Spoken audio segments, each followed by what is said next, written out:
बोली दिव्य गुरु श्री आशुतोष महाराज जी की जय। श्री रामचंद्र भगवान की जय। श्री कृष्ण भगवान की जय। श्री सत्य सनातन धर्म की जय। सच्चे दरबार की जय।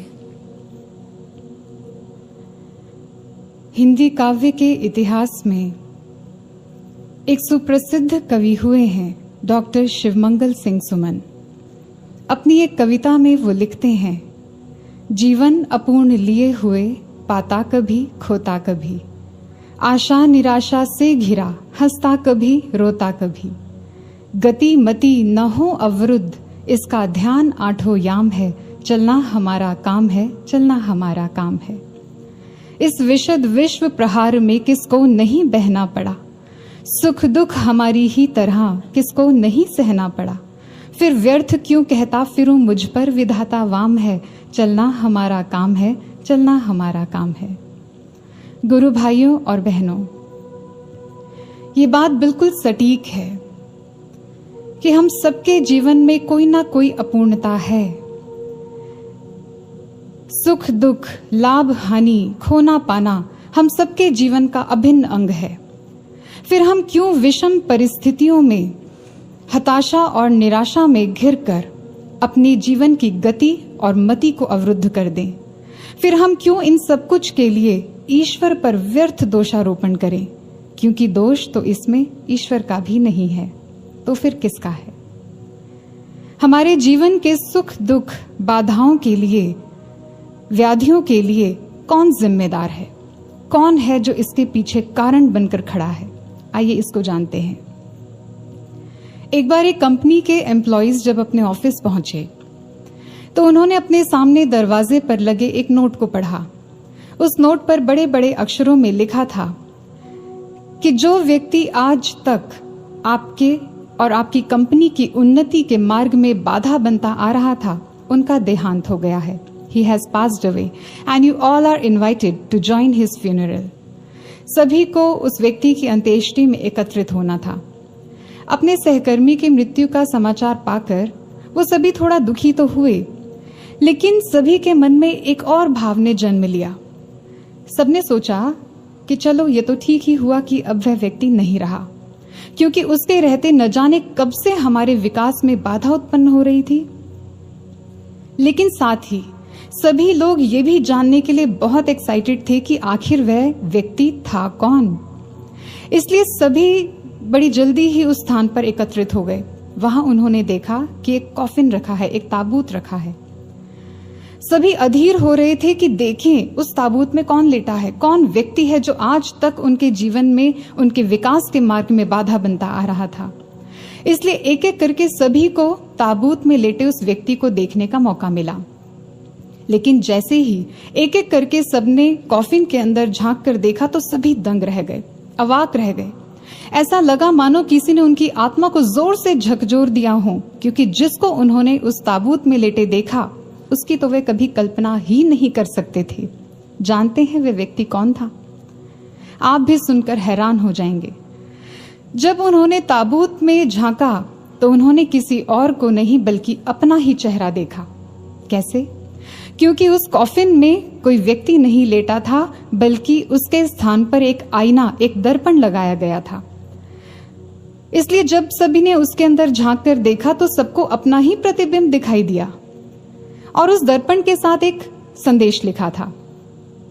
उसमें लिखा था कि केवल एक व्यक्ति है जो आपके विकास की सीमा निर्धारित करने में सक्षम है, और वो कोई और नहीं, आप स्वयं हैं। आपके जीवन में आने वाले हर सुख दुख के लिए, हर उन्नति अवनति के लिए, हर आशा और निराशा के लिए केवल और केवल आप जिम्मेदार हैं, केवल आप हैं। किसी अनुभवी ने इस तथ्य को कैसे समझाया? उन्होंने कहा, the longer I live the more convinced I become that life is 10% what happens to us and 90% how we respond to it. हम बहुत आसानी से किसी दूसरे पर दोषारोपण कर देते हैं कि अमुक व्यक्ति के कारण मैं ऐसा हो गया, या सो एंड सो परिस्थिति में मुझे ये करना पड़ा, मैं विवश हो गया। जबकि फैक्ट ये है कि हमारे जीवन में हमारे साथ कब क्या घटित होता है, इसमें किसी भी व्यक्ति या परिस्थिति का रोल केवल 10% होता है। काहू न कोहू सुख दुख कर दाता, निज कृत कर्म भोग सब भ्राता। हमारे ही द्वारा किए गए अच्छे या बुरे कर्मों के अनुरूप हमारे जीवन में सुखद या विषम परिस्थिति निर्मित हो जाती है, जिसका इम्पैक्ट हमारे ऊपर केवल 10% है। बाकी का 90% ये इस बात पर निर्भर करता है कि उस आई हुई परिस्थिति को हमने कैसे डील किया, उसको हमने कैसे रिस्पॉन्ड किया। अपने जीवन में उत्पन्न होने वाली किसी भी परिस्थिति को, अच्छी या बुरी, उसको हमने कौन सी दिशा दी, उसमें हमने क्या निर्णय लिया, क्या समाधान किया उसका, अपने जीवन में आई किसी समस्या को कैसे निवारण किया उसका, हमने उस समय को कैसे जिया, इसका पूरा पूरा कंट्रोल केवल और केवल हमारे हाथ में होता है। हम चाहे तो अपने जीवन को ऐसी परिस्थितियों में नकारात्मक दिशा में मोड़ दें, या चाहे तो हम अपने जीवन की गाड़ी को सकारात्मक दिशा की ओर चैनलाइज कर लें। ये हमारे हाथ में है।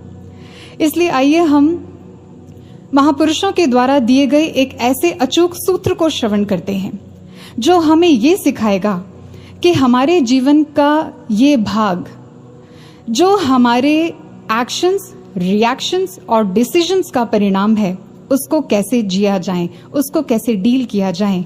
आइए महापुरुषों की वाणी को श्रवण करते हैं।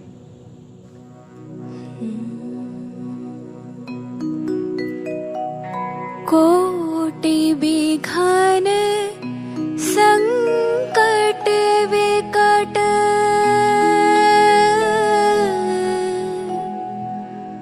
कोटि शत्रु जो साथ, तुलसी बल नहीं करी सके, जो सुदृष्ट रघुनाथ, जो सुदृष्ट रघुनाथ। कबीर क्या मैं चिंता हूँ,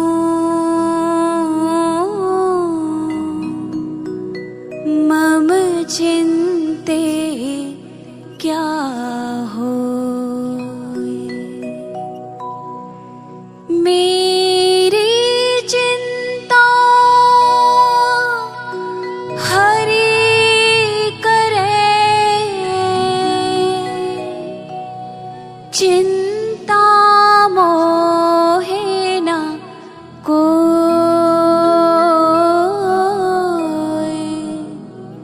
चिंता मोहे न कोई।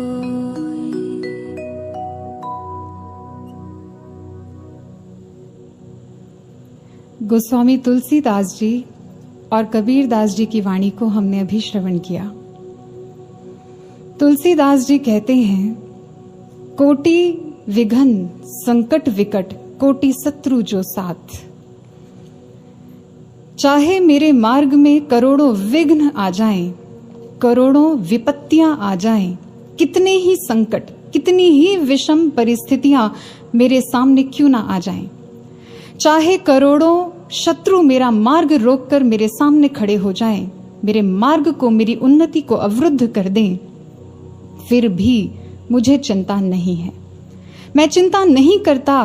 क्यों? क्योंकि मुझे विश्वास है, मुझे पता है कि मेरे रघुनाथ की दृष्टि सदैव मुझ पर है। वो मेरे जीवन में कभी कुछ भी अनुचित नहीं होने देंगे, उसकी कृपा दृष्टि सदैव मुझ पर है।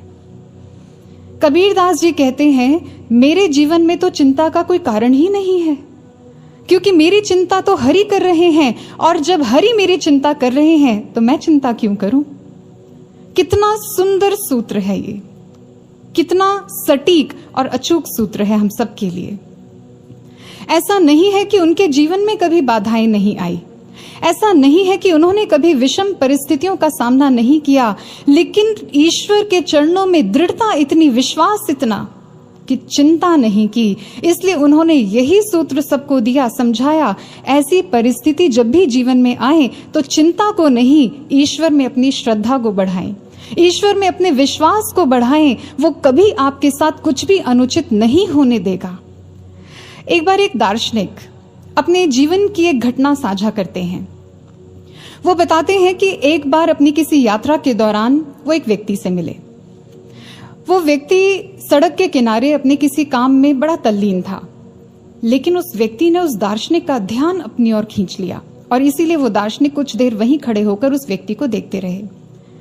वो व्यक्ति काम तो बड़ा साधारण सा कर रहा था, लेकिन उस साधारण से दिखने वाले काम को करने में भी उसको बहुत असुविधा महसूस हो रही थी। वो बड़े कष्ट में था। जानते हैं क्यों? क्योंकि उस व्यक्ति की दोनों टांगे नहीं थी, वो अपंग था। इसलिए उसे अपना छोटा सा काम करने में भी बहुत कठिनाई हो रही थी, बहुत असुविधा हो रही थी। उसे अपना कोई भी काम करने में सबसे ज्यादा समय और परिश्रम व्यय करना पड़ रहा था, जरूरत से ज्यादा। लेकिन उस व्यक्ति की जिस बात ने उस दार्शनिक का ध्यान अपनी ओर खींचा वो ये थी कि इन सब विषमताओं के होते हुए भी, इन सब कठिनाइयों के होते हुए भी, इन सब असुविधाओं के रहते हुए भी उस व्यक्ति के चेहरे पर कोई शिकन नहीं थी। वो बड़ा प्रसन्न था, बड़ी प्रफुल्लता से वो अपना काम कर रहा था। उसके हाव भाव में कहीं भी कोई हताशा, निराशा नहीं थी। ये बात दार्शनिक को बड़ी अटपटी लगी। क्यों? क्योंकि उस दार्शनिक के जीवन में सब कुछ था। सारी सुख सुविधाओं के होते हुए भी अपने जीवन की छोटी छोटी समस्याओं के कारण वो उलझन में था, वो दुविधा में था, वो हताशा में था। इसलिए उस दार्शनिक से रहा नहीं गया। वो उस व्यक्ति के पास गया और उससे पूछा कि भाई, ये सब कैसे हुआ तुम्हारे साथ? उस व्यक्ति ने बड़े मस्ती के अंदाज में उस दार्शनिक को उत्तर दिया। उसने कहा कि सर, कुछ भी तो नहीं हुआ, मैं तो बचपन से ऐसा हूं। उस दार्शनिक ने थोड़ा दुख जाहिर किया और उससे पूछा कि फिर तुम्हारा ख्याल कौन रखता है? उस व्यक्ति ने कहा बड़ी कृतज्ञता के भाव से, मेरी माँ और उससे भी पहले मेरा भगवान मेरा ध्यान रखते हैं, क्योंकि ईश्वर से भी अधिक और बेहतर ध्यान कोई और रख सकता है क्या? इस पर दार्शनिक ने उससे ऐसा प्रश्न किया। उसने कहा कि फिर तुमने अपने भगवान से कभी प्रश्न नहीं किया? तुमने अपने भगवान से कभी शिकायत नहीं की कि उसने तुम्हें पांव क्यों नहीं दिए? कितना अच्छा होता कि अगर तुम्हारे पास भी पांव होते, तुम्हारा जीवन भी कितना सहज होता।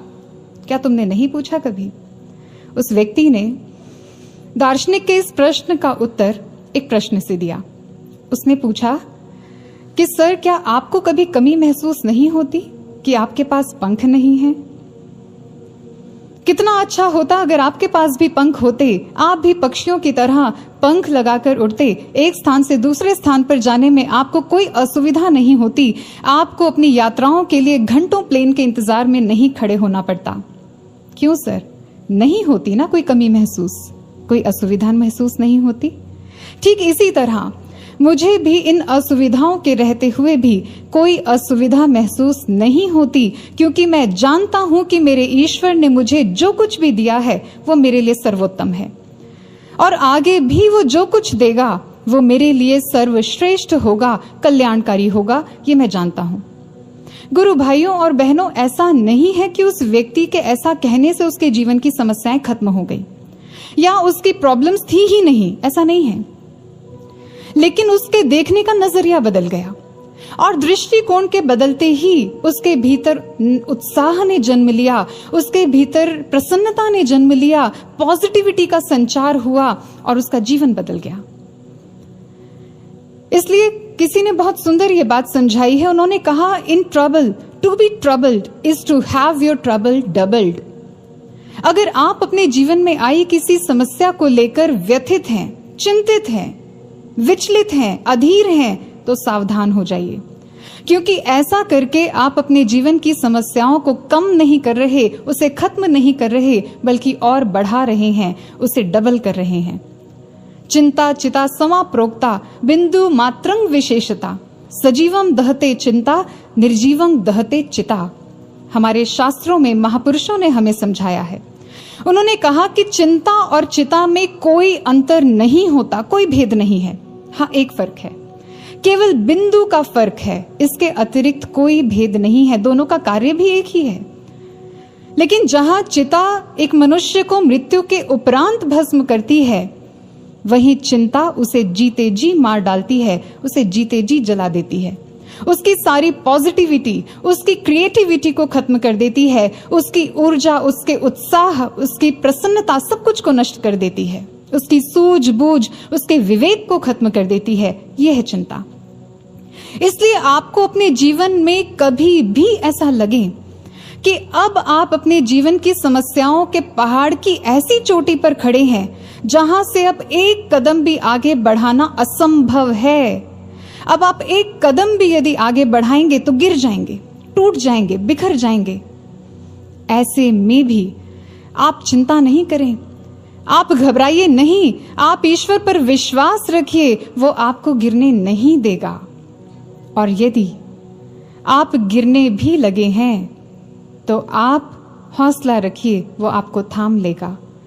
और यदि वो आपको थाम भी नहीं रहा है तो समझ लीजिए कि वो आपको उड़ने की शक्ति दे रहा है, वो आपको उड़ना सिखा रहा है। कोई ना कोई योजना तो उसकी है हमारे लिए, कुछ ना कुछ तो वो सोच रहा है हमारे लिए, क्योंकि वो कुछ भी अकारण नहीं करता। लेकिन अपने दृष्टिकोण को बदलेंगे तो हम स्पष्ट देख पाएंगे वो चाहता क्या है। एक बार गुरुदेव श्री आशुतोष महाराज जी के पास एक गुरु भाई आए। उन गुरु भाई का कद थोड़ा छोटा था, इसलिए उन्होंने गुरु महाराज जी के चरणों में आकर अपनी व्यथा रखी। उन्होंने कहा, गुरु महाराज जी, मेरा कद बड़ा छोटा है, इसलिए मैं बहुत बार हीन भावना से ग्रसित हो जाता हूं। मेरी विनती है आपसे प्रभु कि आप मेरी इस समस्या का निवारण कर दें, आप मेरे कद को बढ़ा दीजिए। गुरु महाराज जी ने बड़े स्नेह से उनको समझाया, उनको कहा कि कद छोटा होने से क्या होता है, हमने आपको इतना महान ब्रह्म ज्ञान दिया है, आप उस ज्ञान का प्रयोग करें, आप इस ब्रह्म ज्ञान का अभ्यास करके अपने चरित्र के कद को, अपने व्यक्तित्व के कद को इतना ऊंचा उठाएं, इतना ऊंचा कि दुनिया आपके आगे झुक जाए, दुनिया भी आपके सामने बौनी नजर आए। निस्संदेह ऐसा श्रेष्ठ मार्गदर्शन किसी पूर्ण सतगुरु के द्वारा ही प्रदान किया जा सकता है। अपने बाह्य कद को नहीं, आंतरिक कद को ऊंचा उठाएं, अपनी सोच को विशाल करें, अपने दृष्टिकोण को विशाल करें, अपने चरित्र, अपने व्यक्तित्व को ऊंचा उठाएं। ये विशाल दृष्टिकोण क्या है? एक होता है bird's eye view, aerial view, यानी विहंगम दृष्टि, यानी किसी ऑब्जेक्ट या एरिया को ऊपर से देखना, ऊंचाई से देखना, a view from a high altitude और एंगल। जैसे उड़ते हुए पक्षी की नजरों से नीचे का कोई दृश्य देखा जा रहा हो, जैसे आप उड़ते हुए प्लेन से जब नीचे देखते हैं तो आपको विशाल बिल्डिंग्स भी, पेड़ पहाड़ भी बहुत बौने नजर आते हैं। ये है ईश्वर की दृष्टि, विशाल दृष्टि। और एक होता है वर्म्स आई व्यू, यानी किसी भी वस्तु को वर्म यानी चींटी की दृष्टि से देखना, नीचे से देखना, a view of an object from below, from the ground, नीचे से देखना। अगर मिट्टी की एक छोटी सी ढेरी है, उसको भी चींटी अपनी नजरों से देखेगी तो उसे वो मिट्टी की छोटी सी ढेरी भी विशाल पहाड़ जैसी ही प्रतीत होगी। और गुरुदेव श्री आशुतोष महाराज जी समझाते हैं, वो कहते हैं बस यही एक गलती हम कर बैठते हैं। हम भी अपने जीवन में आने वाली समस्याओं को, विषमताओं को चींटी की दृष्टि, वर्म्स आई से देखते हैं, सीमित दृष्टि से देखते हैं, इसलिए हमें वो समस्याएं भी बहुत विशाल, बहुत बड़ी, बहुत भयावह और कभी न समाप्त होने वाली प्रतीत होने लगती हैं। हमें लगने लगता है कि इसका तो कोई हल ही नहीं है। हमें लगता है कि इस स्थिति से पता नहीं हम कभी बाहर आ भी पाएंगे या नहीं आ पाएंगे, कब होगा और कैसे होगा। बस यही सोच सोच कर हम चिंतित, व्यथित, परेशान रहते हैं। जबकि समझाया जाता है, problems are wonderful presents that are thrown at us by providence only, but we fail to recognise the gift because it comes wrapped up in a soiled package. हमारे जीवन में आने वाली हर विषम परिस्थिति, हर संघर्षपूर्ण परिस्थिति, हर चुनौती ईश्वर द्वारा भेजा गया बेहद सुंदर उपहार होती है। जानते हैं, समस्या का जो इंग्लिश वर्ड है प्रॉब्लम, वो लैटिन लैंग्वेज के प्रो बेलो वर्ड से बना है, जिसका अर्थ होता है वो परिस्थितियां जो जानबूझकर हमारे मार्ग में डाली गई हैं, जो जानबूझकर हमारे मार्ग में डाली गई हैं। स्पष्ट है इससे। जब हमारे जीवन में कोई भी विषम परिस्थिति आई, हमारे जीवन में कोई भी संघर्ष उत्पन्न हुआ, तो यह स्पष्ट हो जाना चाहिए कि वो ईश्वर की किसी दिव्य योजना के तहत ही है। कुछ भी अकारण नहीं है हमारे जीवन में, कोई भी परिस्थिति अकारण हमारे जीवन में नहीं आई है, कोई ना कोई योजना लेकर आई है, उसके किसी डिवाइन प्लान के तहत है। लेकिन हम उसके डिवाइन प्लान को समझ पाए उससे पहले ही हम उस परिस्थिति के भद्दे आवरण को देखकर घबरा जाते हैं, डर जाते हैं, चिंतित व्यथित हो जाते हैं। इसलिए हम उसके अंतिम पड़ाव अर्थात उसके प्रयोजन तक तो पहुंच ही नहीं पाते। इसलिए करना क्या है, ऐसी परिस्थिति में जब भी हमारे जीवन में कोई प्रॉब्लम आती है या आ रही है, चाहे वो फिजिकल हो, चाहे वो साइकोलॉजिकल हो, इमोशनल हो या फाइनेंशियल हो, किसी भी स्तर का संघर्ष जो हमारे जीवन में उत्पन्न हो रहा है या होता है, उसको विशाल दृष्टिकोण से देखें।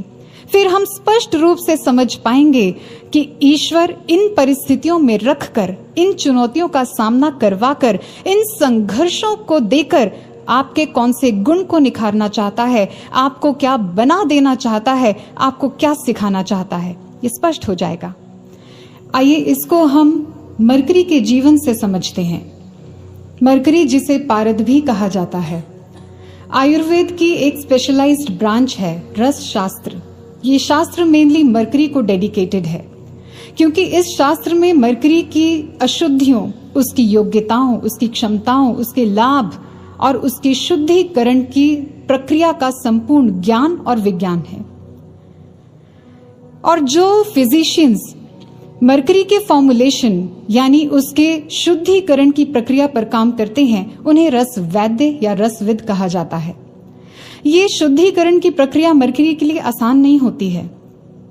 इस प्रक्रिया में मरकरी को स्वेदन, मर्दन, मूर्छन जैसे 18 स्टेजेस से होकर गुजारा जाता है, जो अति वेदनापूर्ण होते हैं, बहुत कष्टदायी होते हैं।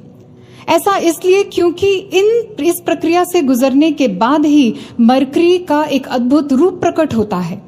इसलिए इन यातनाओं को सहने के बाद जब मरकरी 16वें और 17वें पड़ाव पर आता है इस प्रक्रिया के, तो उसके भीतर ऐसी चमत्कारिक क्षमता उत्पन्न हो चुकी होती है जिससे वो किसी भी बेस मेटल को सोने या चांदी में परिवर्तित करने योग्य हो जाता है।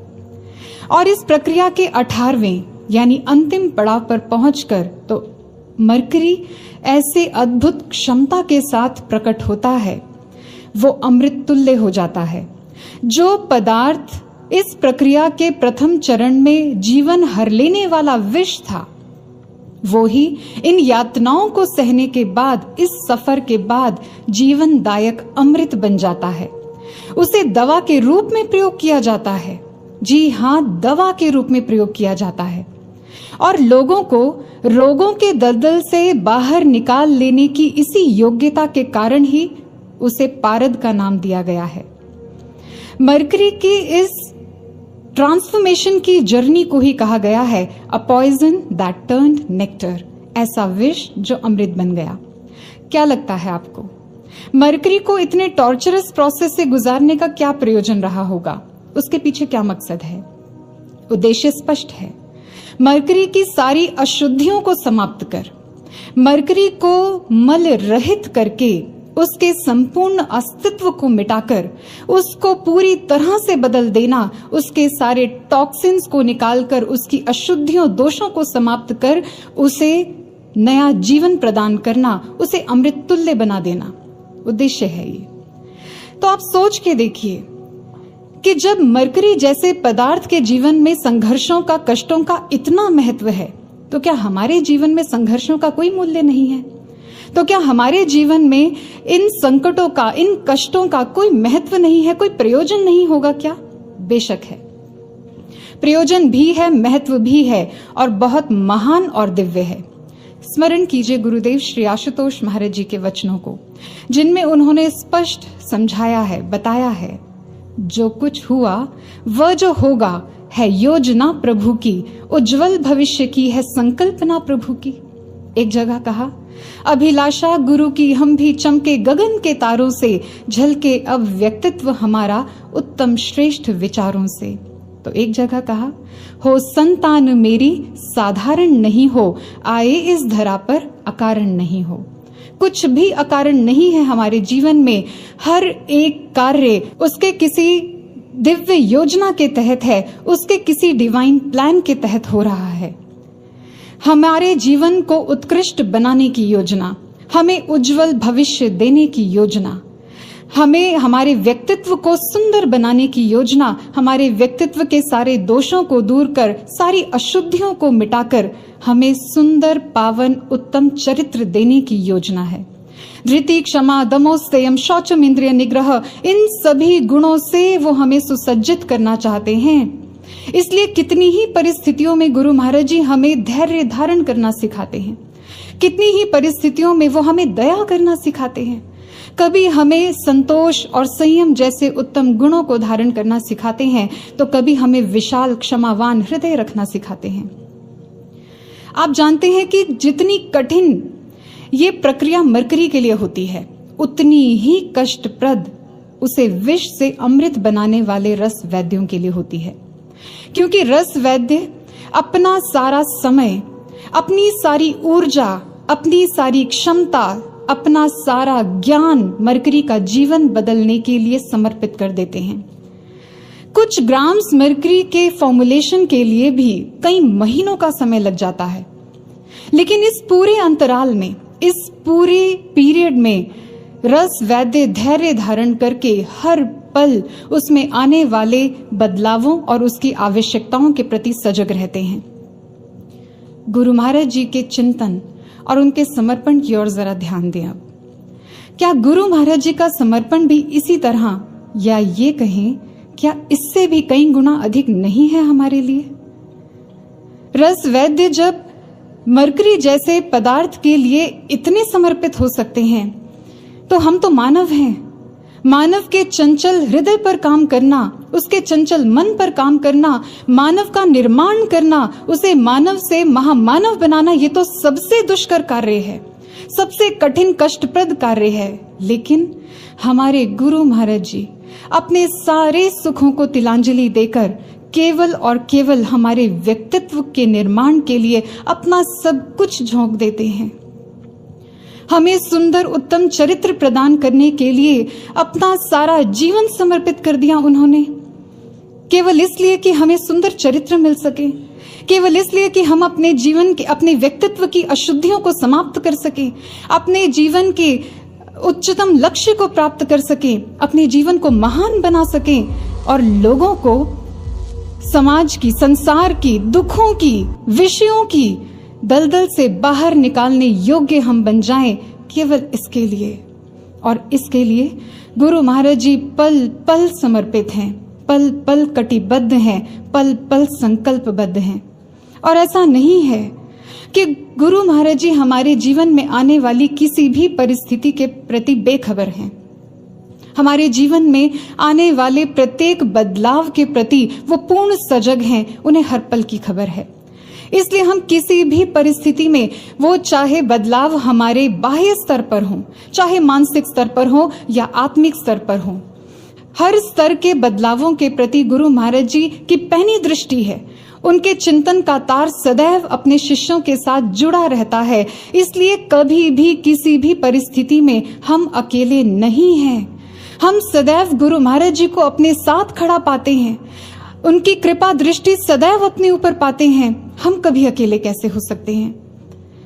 और इस बात को आप सबने भी अपने जीवन में बहुत बार अनुभव किया ही होगा। आइए गुरु बहन की घटना आपको सुनाते हैं। एक समय आया जब उन बहन के जीवन में हर ओर से, हर तरफ से परेशानियों ने उन्हें घेर लिया। कभी आर्थिक तंगी, कभी शारीरिक समस्या, और इन सब के रहते हुए मानसिक वेदना, मानसिक यातनाएं। कहीं बाहर निकलने का कोई रास्ता, कोई मार्ग, कोई दिशा दिखाई नहीं दे रही थी उन्हें। लेकिन इन परिस्थितियों में भी गुरु महाराज जी के प्रति उनका प्रेम, उनका समर्पण, उनकी निष्ठा बड़ी प्रबल थी। ध्यान की गहराई में एक दिन उन्होंने क्या देखा? उन्होंने देखा कि गुरु महाराज जी उनके घर पर आए हैं। केश खुले हुए, सफेद वस्त्रों में, शॉल लपेटे हुए गुरु महाराज जी मुस्कुराते हुए उनके घर पर, उनके सामने खड़े हैं। गुरु महाराज जी को यूं अपने घर में आया देख वो दंग रह गईं, लेकिन साथ ही बहुत प्रफुल्लित भी थी। वो समझ ही नहीं पा रही थी कि वो क्या करें, क्या करना चाहिए। उन्होंने झट गुरु महाराज जी के चरणों में अपना मस्तक रखकर अपना प्रणाम अर्पित किया और साथ ही अपने हृदय की भावना को भी गुरु महाराज जी के चरणों में रख दिया।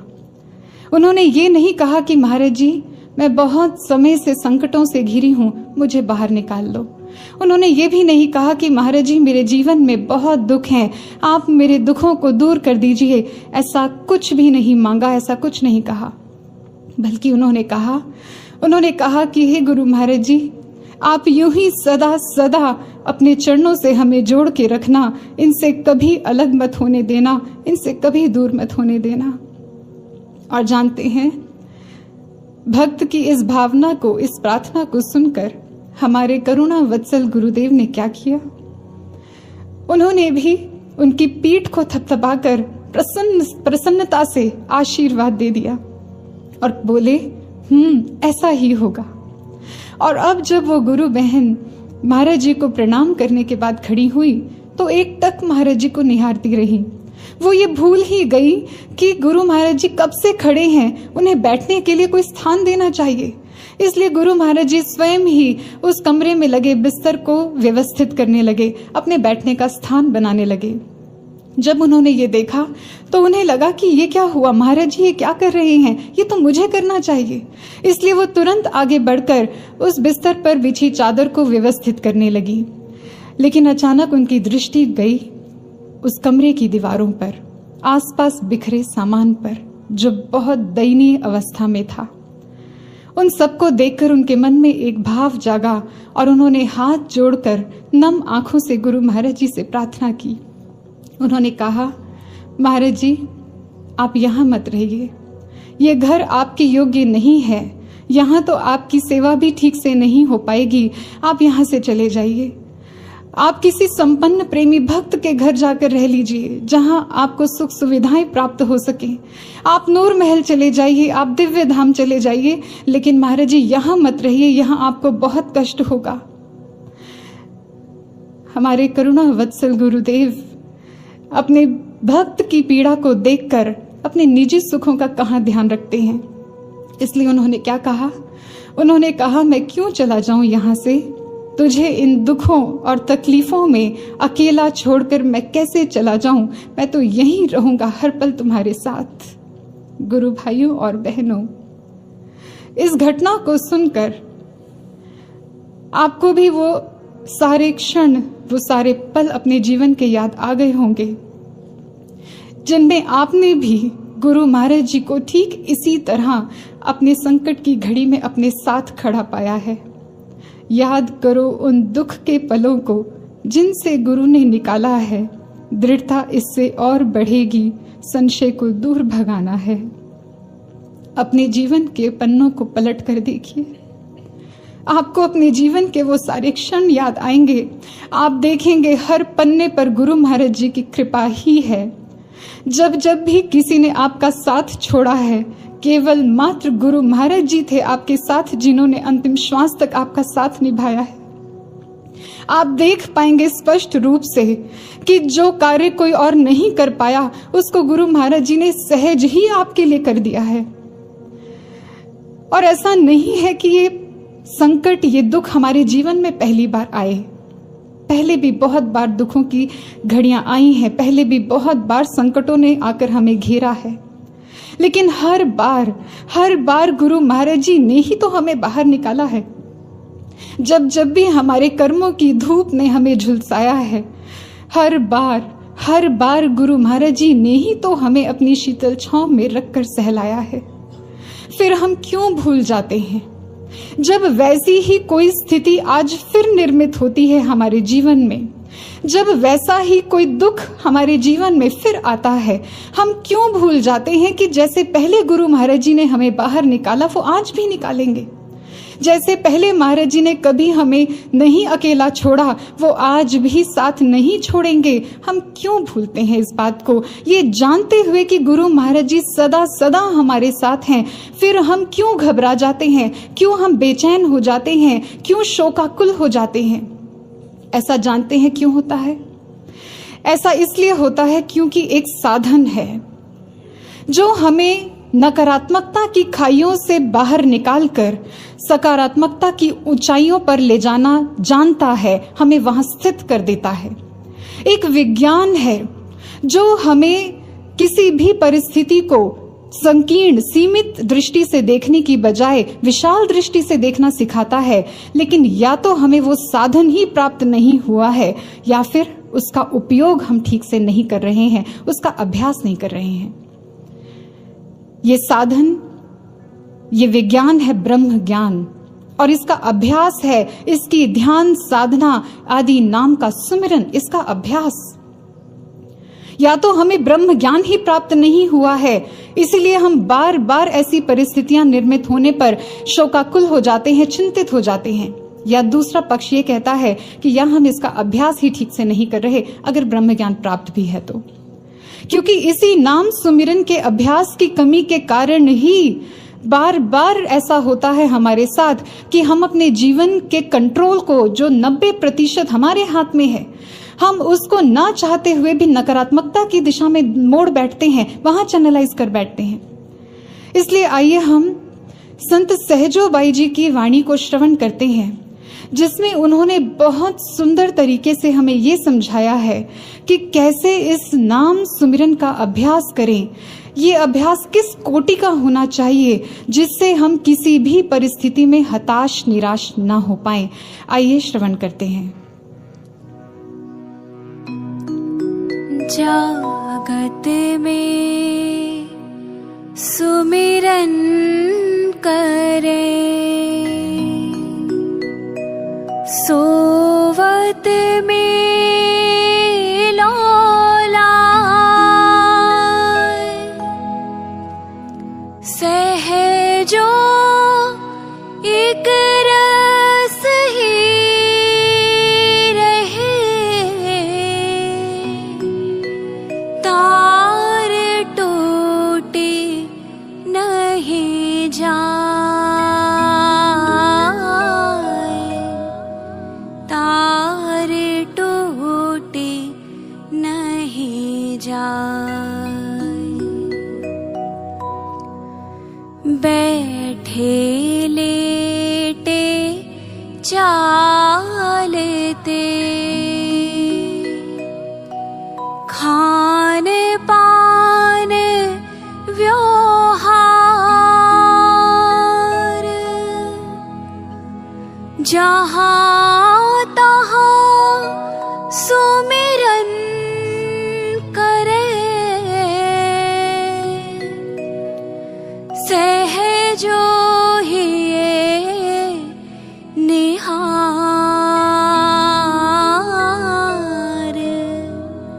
सहजो ही निहार।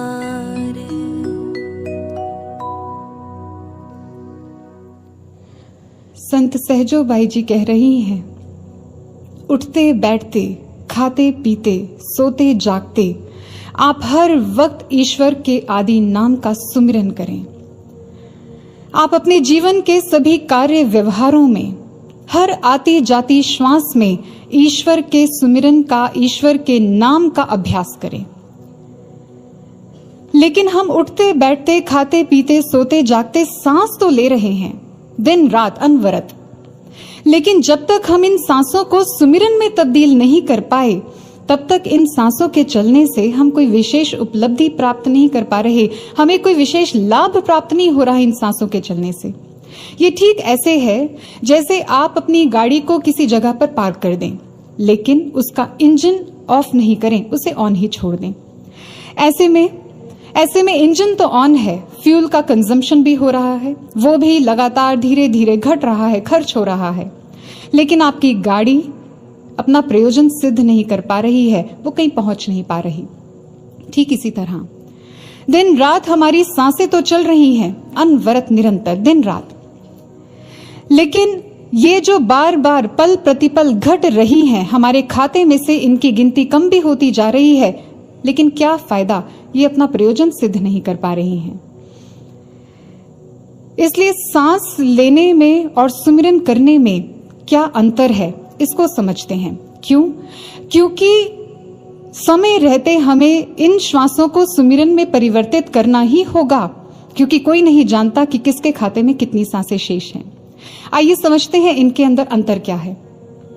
हमारे सूक्ष्म शरीर में मुख्यतः 3 वाहिकाएं हैं, ईड़ा, पिंगला, सुषुम्ना, जिनमें सुषुम्ना नाड़ी अधिक महिमावान है, क्योंकि ये ब्रह्म रंध्र से लेकर सीधे मेरुदंड के नुकीले अंत तक अवस्थित होती है, इसीलिए इसे ब्रह्म वाहिनी भी कहा जाता है। लेकिन ये सुषुम्ना नाड़ी सुषुप्त रहती है, अप्रकट रहती है। इसलिए जब हम श्वास लेते हैं तो ईड़ा और पिंगला नाड़ियों का प्रयोग होता है, जिसमें स्थूल देह में श्वास के रूप में ऑक्सीजन अंदर बाहर होती है, अर्थात ऑक्सीजन का इनहेलेशन एक्सहेलेशन होता है, यानी सांस लेना। और एक है सुमिरन।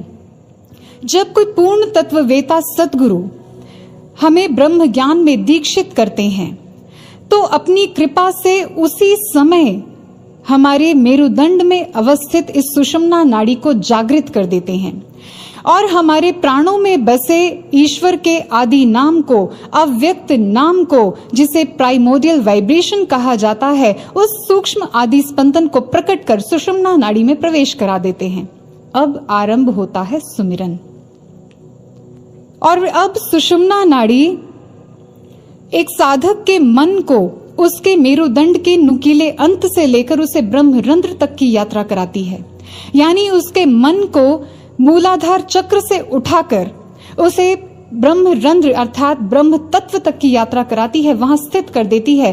साधक के मन को, साधक के चित्त को ब्रह्म तत्व में स्थित करती है। ये है नाम सुमिरन। और इसी के अभ्यास के लिए सहजोबाई जी कहती हैं कि सहजो एक रस ही रहे, तार टूट नहीं जाए। ध्यान रहे इस बात का कि ये जो तार है सुमिरन का जो जुड़ा है, वो कभी भी कहीं भी टूट ना जाए, इसका ध्यान रहे। जैसे आपने देखा या सुना होगा, दुर्गम सरहदों पर देश की सुरक्षा में तैनात सैनिकों के पास कुछ आवश्यक वस्तुएं जो लगातार पहुंचाई जाती हैं। आवश्यक वस्तुएं जैसे हथियार, दवाइयां, खाद्य पदार्थ, इन आवश्यक वस्तुओं को जिस चैनल से उन तक पहुंचाया जाता है उसको लाइफलाइन या जीवन रेखा कहते हैं। सोच के देखिए, अगर ये लाइफलाइन अवरुद्ध हो जाए, कहीं से ब्रेक हो जाए, तो क्या होगा? तो वो सैनिक भी अपने संघर्षों में लगातार हारते जाएंगे और बहुत संभव है कि वो अपने प्राणों से भी हाथ धो बैठें। गुरु भाइयों और बहनों, हम साधकों की लाइफलाइन है ये सुमिरन, जिसके द्वारा हम निरंतर गुरु तत्व से, ब्रह्म तत्व से जुड़े रहते हैं और निरंतर गुरु द्वारा दी गई सद्प्रेरणाओं को प्राप्त करते हैं, जिसके माध्यम से हम अपने जीवन के प्रत्येक कार्य के लिए अचूक मार्गदर्शन प्राप्त करते हैं। हम किसी भी परिस्थिति में उत्साह, उमंग, उल्लास, प्रसन्नता, आनंद जैसे पॉजिटिव हायर एनर्जीज में बने रहते हैं, उसको हमेशा प्राप्त करते रहते हैं। सोच के देखिए, यदि ये सुमिरन का प्रवाह टूट जाए, यदि ये लाइफलाइन हमारी ब्रेक हो जाए, तो क्या होगा? तो हम भी अपने जीवन के युद्धों में हार जाएंगे। हम भी अपने जीवन में संघर्षपूर्ण परिस्थितियों के आगे घुटने टेक देंगे और फिर हताशा और निराशा में घिर जाएंगे। हम शोकाकुल हो जाएंगे, चिंतित व्यथित हो जाएंगे। फिर से अपने जीवन को हमने गलत दिशा में मोड़ दिया। इसलिए महापुरुषों ने हमें समझाया, इस आदि नाम का सुमिरन आप इस तरह करें, ऐसा अनवरत हो, ऐसा दृढ़ आपका अभ्यास हो, जिससे आप अपने जीवन में आने वाली किसी भी परिस्थिति में कभी घबराएं नहीं, कभी चिंतित ना हो, बल्कि आप हायर एनर्जीज में डटे रहें, उसको सदा प्राप्त करते रहें। और अपने जीवन के इस 90% भाग को सकारात्मक दिशा में चैनलाइज करना सीख लें। इसलिए अब इस ध्यान साधना सुमिरन के प्रति कोई कोताही नहीं बरती जा सकती, कोई लापरवाही नहीं चल सकती। आइए हम कोविड-19 पैंडेमिक के इस करंट सिनेरियो, जिसे न्यू नॉर्मल कहा जा रहा है, इससे अपने लिए एक सीख लेते हैं। इसे न्यू नॉर्मल क्यों कहा गया? जिस समय में हम जी रहे हैं, इसलिए क्योंकि ये लाइफ कोविड-19 पैंडेमिक से पहले वाली नॉर्मल लाइफ से थोड़ी सी डिफरेंट है। उसका एक नया वर्जन है, जिसमें हम पहले की तरह ही घरों से बाहर तो निकलने लगे हैं, हम पहले की तरह ही कामकाज करने लगे हैं, कमाने लगे हैं, खरीदारी करने लगे हैं, लेकिन इन सबके साथ कुछ प्रिकॉशंस जुड़ गए हैं, कुछ स्पेशल नॉर्म्स जो ह्यूमंस के लिए बने हैं वो ऐड हो गए हैं, जिनको हर हाल में, हर स्थिति में पालन करना आवश्यक हो गया है। जैसे मास्क लगाना, सोशल डिस्टेंसिंग का पालन करना, हाथों को रेगुलर धोना या सैनिटाइज करना, ये सब कुछ। लेकिन अगर ऐसी स्थिति में मान लीजिए कोई व्यक्ति ये सोचने लगे कि क्या फर्क पड़ता है अगर मैं इन एहतियातों को बरतूं या ना बरतूं, क्योंकि लाइफ तो नॉर्मल है, क्या फर्क पड़ता है अगर मैं ये सब प्रिकॉशंस, ये सब नॉर्म्स को फॉलो नहीं करूं तो क्या होगा? तो होगा ये कि या तो वो व्यक्ति स्वयं ही संकट में आ जाएगा या किसी और के लिए समस्या का कारण बन जाएगा। इसलिए मन करें या ना करें, one has to take all these precautions, one has to follow all these norms, उसे करना ही पड़ेगा। ठीक इसी तरह हम साधकों के लिए भी कुछ नियम बने हैं जिनको हर हाल में, हर कंडीशन में, हर स्थिति में पालन करना ही है। उसके लिए कोई कोताही नहीं बरती जा सकती, कोई लापरवाही नहीं चल सकती। इसका कोई सब्स्टिट्यूट नहीं है हमारे पास। साधना करना, सेवा करना, गुरु आज्ञा का निष्ठा से पालन करना, सत्संग सुनना, सुमिरन करना, हम किसी भी स्थिति में बेपरवाह, लापरवाह नहीं हो सकते। इसको लेकर हम ये नहीं कह सकते कि क्या फर्क पड़ता है। आप जानते हैं,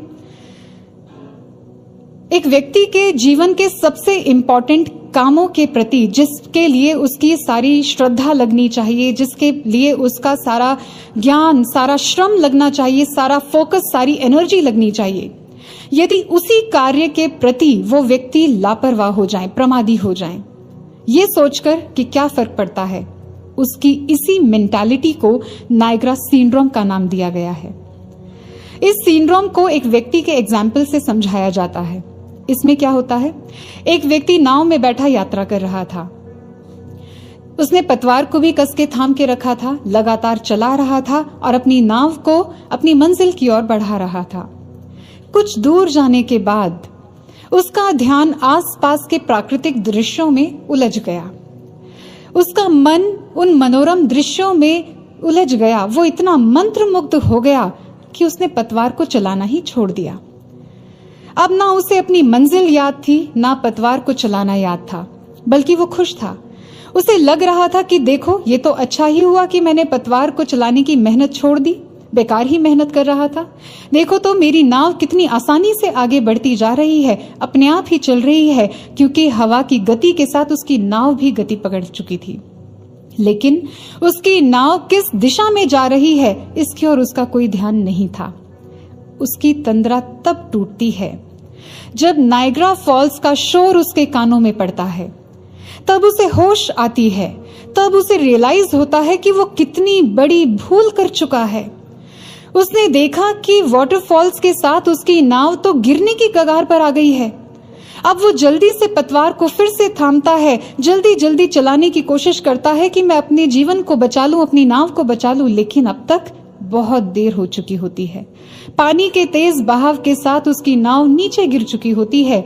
वो व्यक्ति अपने जीवन से हाथ धो बैठता है। अब अपने जीवन को हम जरा ध्यान से देखें। कहीं ऐसी ही कोई गलती हम तो नहीं कर रहे? कहीं हम भी नायग्रा सिंड्रोम का शिकार होकर अपने जीवन के सबसे महत्वपूर्ण कार्य, साधना, सुमिरन, सेवा, सत्संग, इनके प्रति लापरवाह तो नहीं हो रहे? कहीं इनको छोड़कर तो नहीं बैठ रहे, ये सोचकर कि क्या फर्क पड़ता है? अगर हमने साधना नहीं भी की तो क्या हो गया, हम सत्संग तो ठीक से सुन ही लेते हैं। अगर हम एक बार सत्संग नहीं भी सुन पाए तो क्या फर्क पड़ता है, क्या हो गया, क्योंकि जब YouTube पे अपलोड होगा हम तब सुन लेंगे। क्या फर्क पड़ता है अगर हम इस समय में हम सेवा नहीं कर पा रहे हैं, जब भविष्य में कभी मौका मिलेगा तब कर लेंगे। अगर ऐसी सोच हमारे भीतर जन्म ले रही है तो सावधान होने की आवश्यकता है। कहीं ऐसा ना हो कि हम भी इसी लापरवाही के कारण अपने जीवन को निम्नताओं की, नकारात्मकता की खाइयों में गिरा दें, जिसके बाद अपने जीवन को फिर से संभाल पाना असंभव हो जाए। कहीं ऐसा ना हो, इसलिए सजग रहें। हम ध्यान रखें कि हमारे जीवन की दिशा किस ओर है, और साधना, ध्यान, सुमिरन, सत्संग की पतवार को कसकर थाम के रखिए, उसे लगातार चलाते रहिए, ताकि हम अपने उज्जवल भविष्य की ओर बढ़ सकें, ताकि हम अपना सुंदर उत्तम चरित्र निर्मित कर सकें, ताकि हम अपने जीवन को उत्कृष्टता की ओर लेकर जा सकें, क्योंकि यही तो हमारा भविष्य है। और इसी के लिए गुरु महाराज जी ने ये पतवार हमारे हाथों में थमाई है, बड़ी ही उम्मीदों के साथ। इसलिए आइए हम गुरु महाराज जी के चरणों में यही प्रार्थना करते हैं कि महाराज जी हमें ऐसा विवेक प्रदान करें, गुरु महाराज जी हमें ऐसी शक्ति प्रदान करें कि हम ध्यान, साधना, सुमिरन जैसे इन ओजस्वी विचार जो हमें सत्संग के द्वारा प्राप्त होते हैं, इनसे जुड़े रहें निरंतर, और इसको थाम कर रखकर इस पर चलते हुए हम वो दिव्यता प्राप्त कर सकें, हम वो एनर्जी प्राप्त कर सकें, हम वो मार्ग प्राप्त कर सकें, वो क्षमता प्राप्त कर सकें कि जीवन की किसी भी परिस्थिति में हम चिंता मुक्त रह सकें, सदा आनंद में रह सकें, सदा आनंद में विचरण कर सकें। इसलिए आइए गुरु भाइयों और बहनों, हम अपनी इसी भावना को, अपने इसी प्रार्थना को गुरु महाराज जी के चरणों में कुछ शब्दों के माध्यम से अर्पित करते हैं। चलते रहें हम संग तेरे हरदम, राहों में तेरी जीवन बिताएं, श्वासों को अर्पित करके समर्पित, सुमिरन में अपने मन को लगाएं। जो वादा किया है तुमसे गुरुवर, उसे प्राणपन से निभाएं। जो पाया है तेरे दर से प्रभु, उसे हम कभी भुला ना पाएं। जो पाया है तेरे दर से प्रभु, उसे हम कभी भुला ना पाएं, उसे हम कभी भुला ना पाएं। बोलिए करुणा वत्सल गुरुदेव सदगुरु श्री आशुतोष महाराज जी की जय। ब्रह्म ज्ञान प्रदाता सदगुरु श्री आशुतोष महाराज जी की जय। सच्चे दरबार की जय। सियावर रामचंद्र भगवान की जय। और ट्विटर पर करें DJJS वर्ल्ड को फॉलो।